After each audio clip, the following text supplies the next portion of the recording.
I saw images of women burnt alive. The elder brother's asking the younger brother, what happened? What happened? Where are you? Where are you going? Where are you going? And he says, I can't see because he has grenade splinters in his eyes.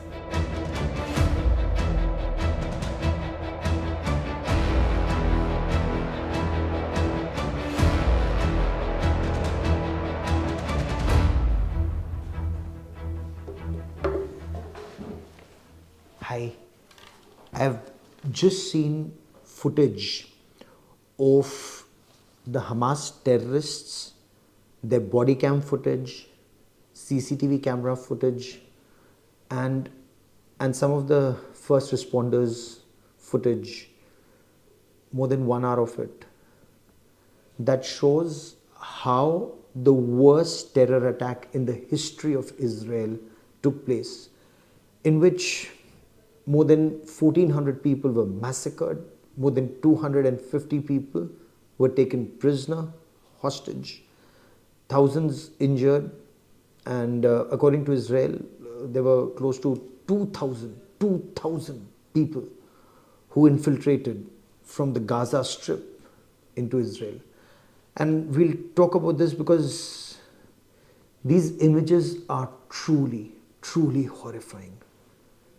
And this is uncensored.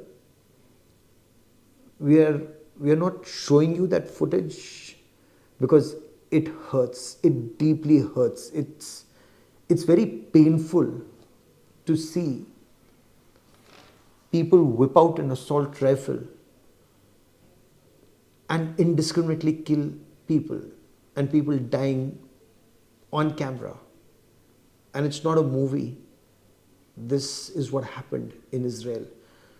The footage in one such camera, and imagine these terrorists, the Hamas terrorists, they had body cams. Some had GoPro on their headbands, GoPro cameras. Some had body cams on their chest. So for example, when they pick up their assault rifle, you can see the line of sight of the rifle and the bullets hitting the unfortunate victims. And not just in any one place, but in multiple places.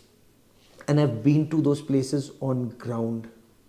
I've been to, for example, Kibbutz Be'eri. I've been to that Nova Music Festival site. Imagine, and some of what I say may be deeply disturbing. We're not showing you those images, but I have seen those images. In a house, two young boys, they're waking up on a Saturday morning, and suddenly you hear a lot of gunfire outside. So their father, deeply concerned, he runs into their room, picks up both the boys, and they must be 8 years old, 10 years old, maybe 10 and 11. He picks up his sons and is rushing them to safety. In Israel, virtually every house has a bomb shelter, well protected, well fortified.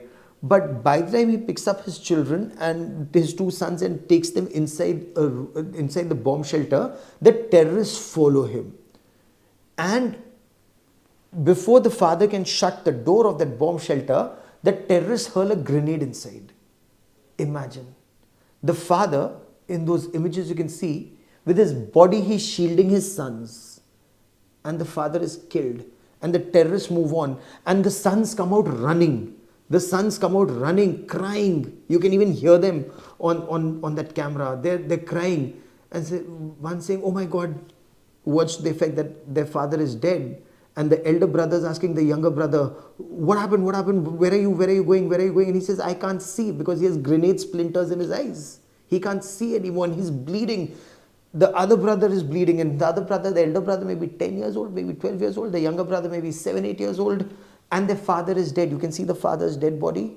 And you can see the children inside. They run into their house. Because where does a child go for safety? His own house.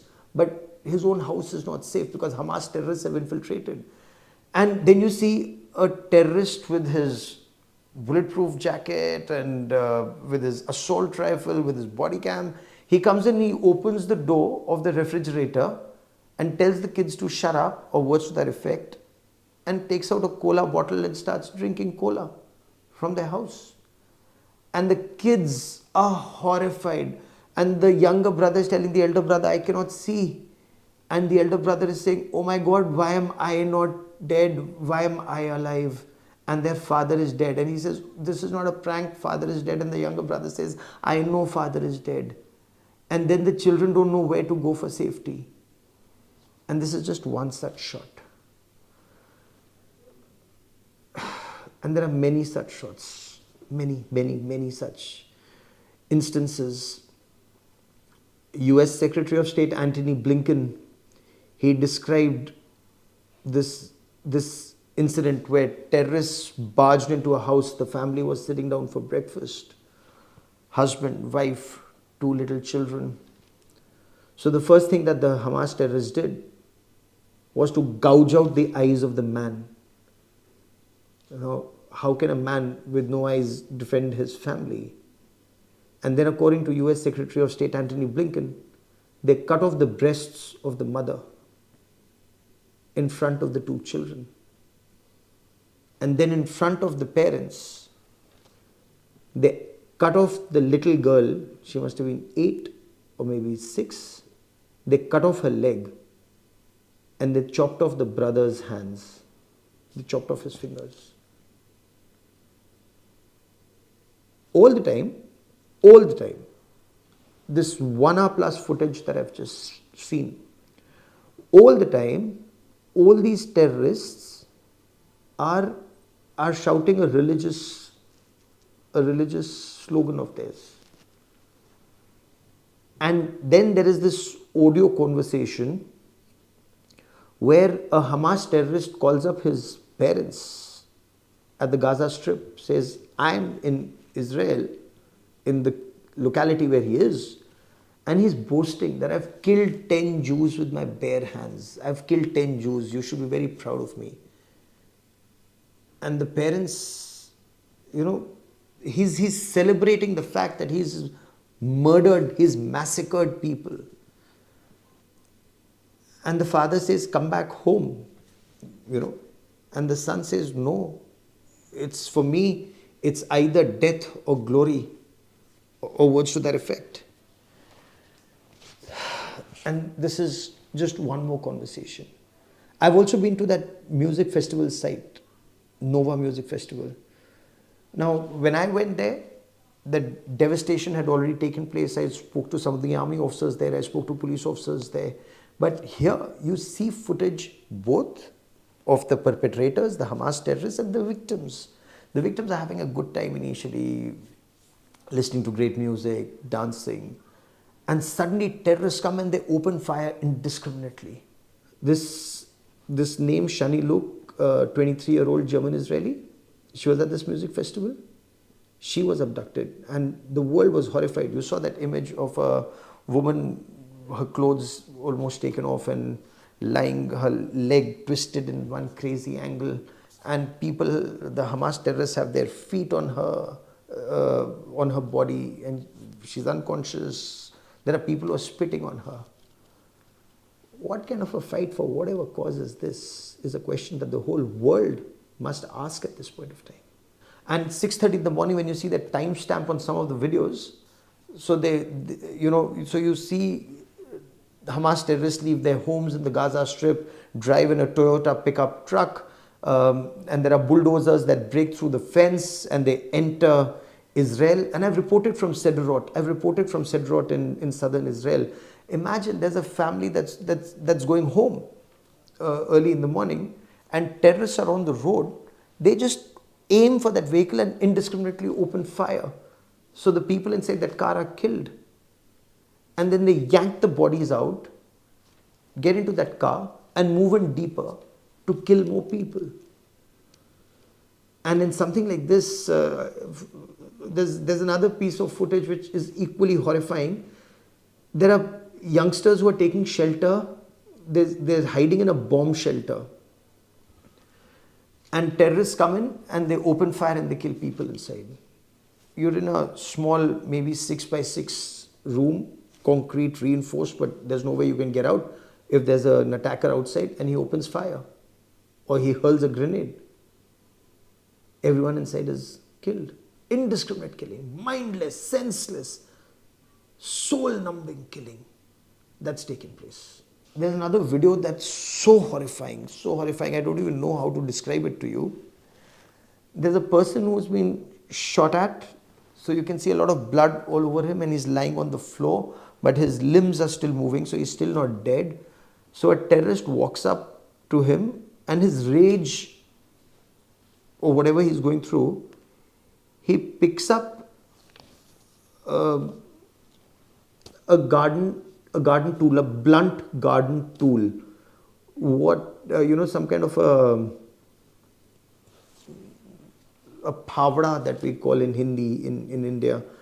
He picks up something that you use to remove soil in your kitchen garden, and with that blunt instrument, he hacks a man repeatedly, once, twice, 3 times, 4 times, 5 times, 6 times, continues to do that, and there's a lifeless body, some movement, and again that religious sloganeering with each gesture.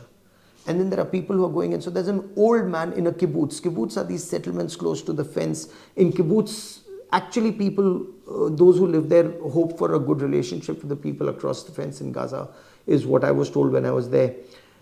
And there's an old man, he's barely able to walk. And this terrorist with his assault rifle, he just sees some movement, and he sees there's an old man inside the house. So from outside the house, he just takes aim and shoots. And that poor man is killed. 1,400 and counting dead. Several people burnt alive. I saw images of women burnt alive. In some instances, this is what the police had told us, that they were gang raped and killed, fuel, petrol sprinkled on them, bottles of petrol. And you can see that even in some of these videos, houses set on fire.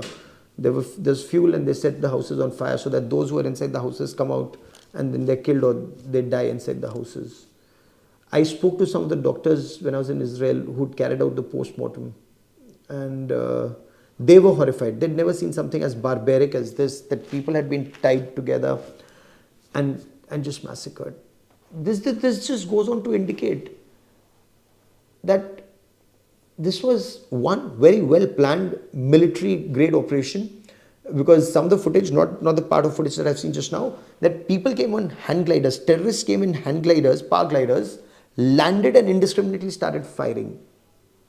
There was a footage which we saw right now, and I'd also seen there in southern Israel. There were people inside a car, perhaps a couple, they were hugging each other. Petrol had been sprinkled all over the car, and that car was set on fire. So they burnt alive inside that car. They were burnt alive inside that car.